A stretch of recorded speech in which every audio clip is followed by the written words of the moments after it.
Olá, amigos, estamos dando início a mais um debate do time de fora ao vivo, nos estúdios aqui da TV DN, no Diário do Nordeste, avaliar essa quarta rodada do Campeonato Cearense, juntamente com o jornalista Marcelo Bloch, o jornalista Gustavo de Negreiros, e ver como é que foi uma rodada de bastante surpresas ou não, não sei a opinião dos amigos.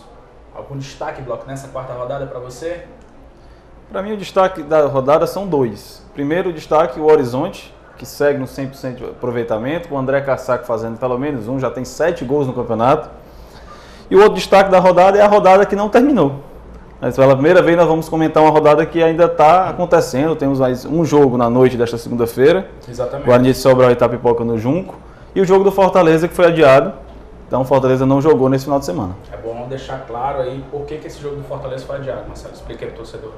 Na verdade, o estádio do Trairense estava com laudos provisórios até o começo de fevereiro.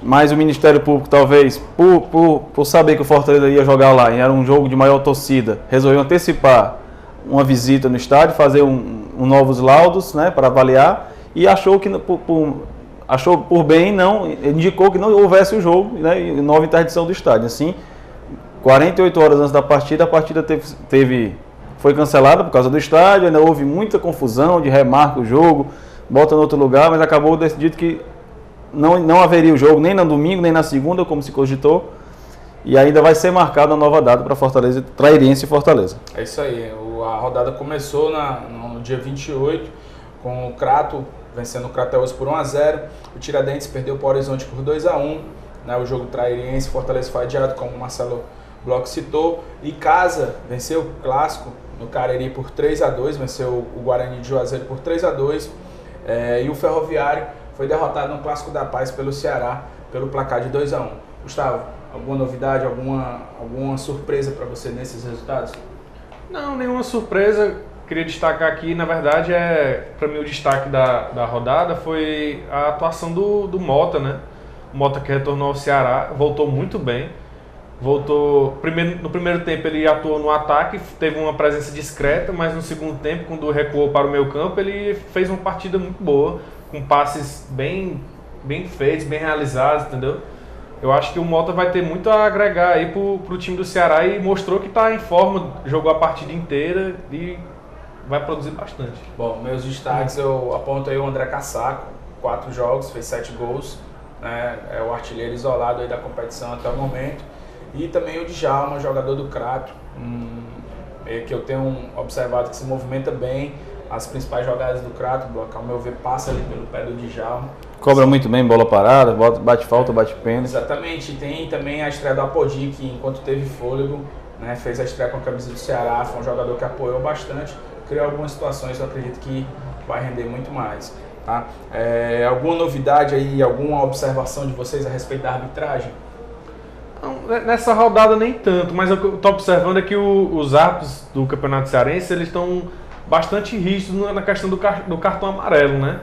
Ontem nós tivemos, acho que mais de 10 cartões amarelos no jogo do Ceará e Ferroviário, né? Um número bastante elevado para uma partida de futebol. Eu acho que os árbitros eles estão pegando pesado assim, na questão do cartão amarelo, visando realmente coibir a violência, né, dentro dos gramados. Marcelo? Olha, minha opinião sobre a arbitragem é uma opinião já nacional. Os árbitros no Brasil têm uma característica de apito que me irritam bastante, árbitros que não deixam o jogo fluir, que marcam muitas faltinhas bobas, dão cartão às vezes por besteira, às vezes o cara toma mais cartão por reclamação, por qualquer besteira, do que por uma falta mesmo. E aí isso prejudica muito o jogo, que o jogo deixa de correr, o jogo deixa de acontecer. E no Ceará a mesma coisa, acredito que o nível da arbitragem cearense é defasado, mas não tem muita diferença dos últimos anos. O problema também aqui é que dirigentes de clubes, jogadores já têm o costume da reclamação. Sempre tentam justificar tropeços com reclamação. Às vezes, mesmo na vitória, dirigentes vão lá para reclamar do árbitro, reclamar da arbitragem. Muitas vezes você vai ver não aconteceu nada demais. Erros acontecem e vida que segue. E uma observação também nesse jogo do Ceará e é o Jefferson aí, goleiro, pegando pênalti do jogo, desculpa, do Tiradentes, né? o Jefferson voltando a pegar pênalti de novo, né, Marcelo? O Jefferson é a especialidade dele, né? Muito experiente, no pênalti ele se movimenta ali sobre a linha, atrapalha o atacante e costuma pegar a maioria dos pênaltis que cobra contra ele. Bom, mas em compensação, no gol do Tiradentes ele falhou, né, na cobrança de falta.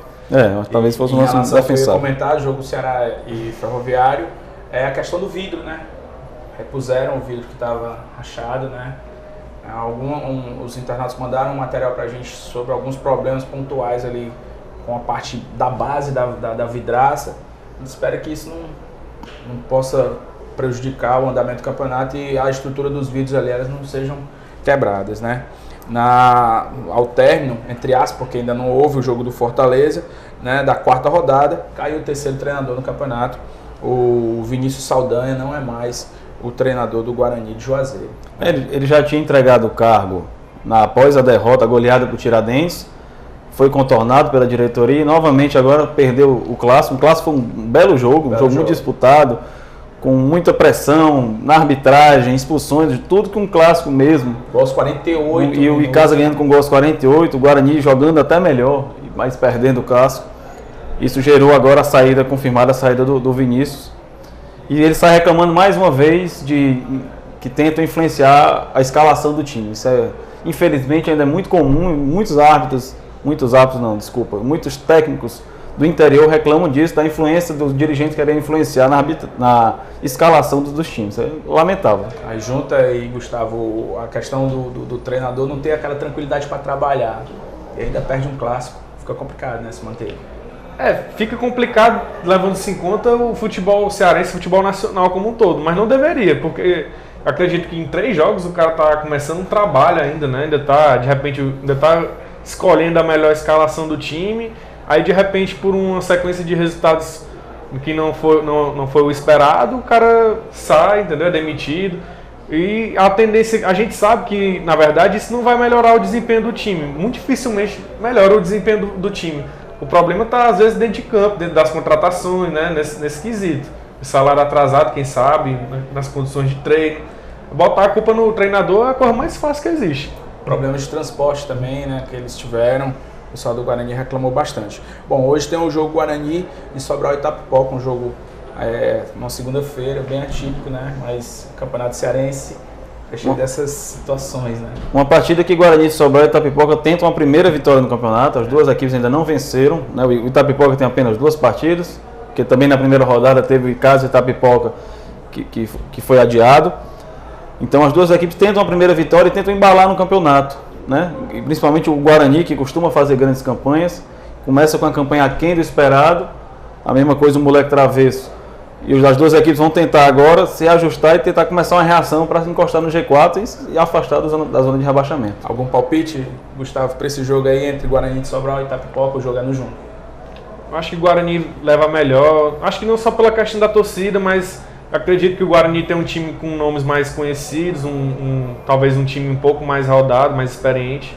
Experiente nem tanto, né? Porque o Itapipoca tem o Dema, tem jogadores aí bastante rodados, mas eu acredito que o Guarani tem um pouco mais de categoria para levar essa partida. Bom, a quinta rodada começa no dia 1º, na quarta-feira. Tem o jogo entre Trairense e Crato, né? O Crateús recebe o Icasa. Na sequência aí tem o Guarani de Juazeiro, que recebe o Garoto Travesso, né? Isso aí já é na quinta-feira. O Ceará também joga na quarta-feira. O Ceará pega o Tiradentes, né? O jogo é no PV, o mando de campo é do Ceará, tá certo? Os sócios torcedores do Ceará vão poder entrar no estádio com o direito que lhe permite, né? Do sócio, né? Um jogo aí, o que você, os dois, a opinião de vocês dois, para esse jogo aí entre Ceará e Tiradentes, Gustavo? É um jogo que o Ceará vai ter que tomar bastante cuidado, porque o Tiradentes é um bom time, é um time que ataca bem, um time que tem jogadores de habilidade, como, por exemplo, o Niel, tem jogador que sabe fazer gol, como o Cleiton, entendeu? Então o Ceará, que já o único problema que eu estou vendo mais no Ceará é a questão defensiva, então vai ser um confronto entre uma defesa que não está tão legal e um ataque que produz. Então promessa de jogo muito difícil para o Ceará. O Ceará já convenceu, Marcelo? Não, eu acho que o Ceará ainda está devendo. E acredito que muito porque o Dimas ainda não conseguiu definir os 11. Conseguiu definir o time titular. O time, agora ele mudou, ele surpreendeu e fez mandou uma escalação mais ofensiva contra o Ferroviário, com 3 atacantes. Nada contra, no papel muito bom. Agora precisa ser definido, porque aí se a equipe não é repetida, não ganha padrão de jogo. É mais difícil que a equipe se entrose e vá bem. E vai ter um adversário difícil. O Tiradentes tem oscilado, vinha muito bem, perdeu o Fortaleza no jogo que foi dominado, não conseguiu mostrar bem, mas logo depois goleou o Guarani e fez um jogo bastante difícil contra o Horizonte. Primeiro tempo, principalmente, teve boa chance e poderia ter conseguido um resultado melhor. É um jogo de afirmação para as duas equipes e não vai ser fácil para o Ceará. Acredito num bom jogo. Bom, na quinta-feira, o Guarani de Juazeiro recebe o Itapipoca, né?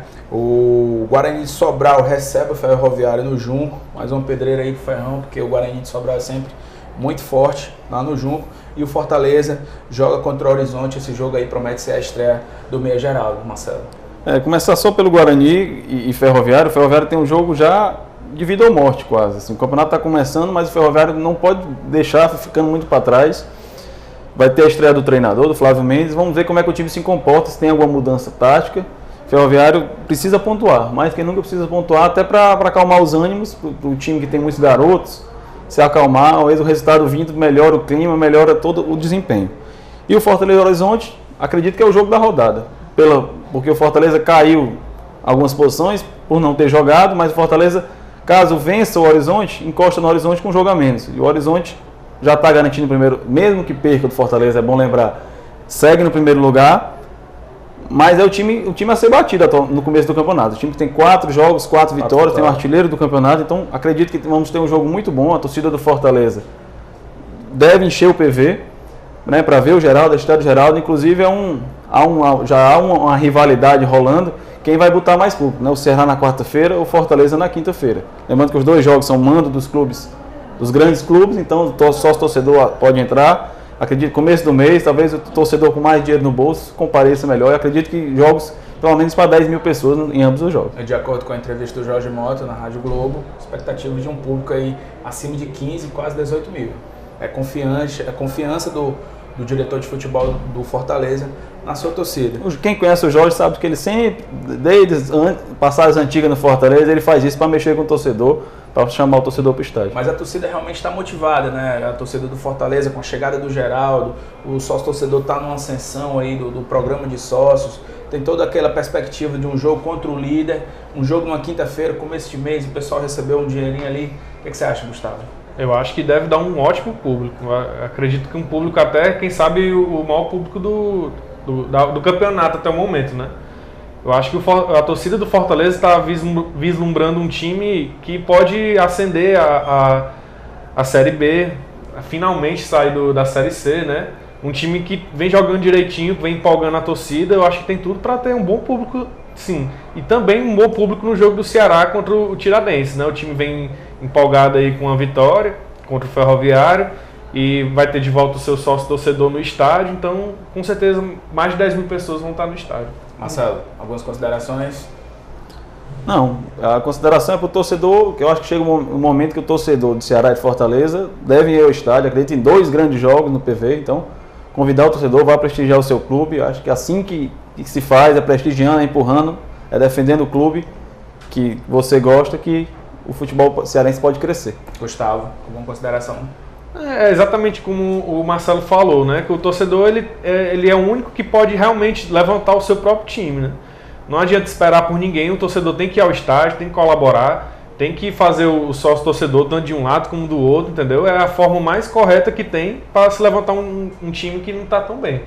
Bom, é isso aí. Esse foi mais um debate, time de fora ao vivo, aqui pela TVDN, TV do Diário do Nordeste. A gente vai receber o artilheiro do campeonato, né? Até o momento o André Cassaco vai bater um papo com a gente amanhã e logo mais a gente está disponibilizando o vídeo para que o internauta acompanhe um pouco mais da carreira desse jogador que vem se destacando aí no campeonato estadual. Grande abraço para vocês e até o próximo programa. Sexta-feira.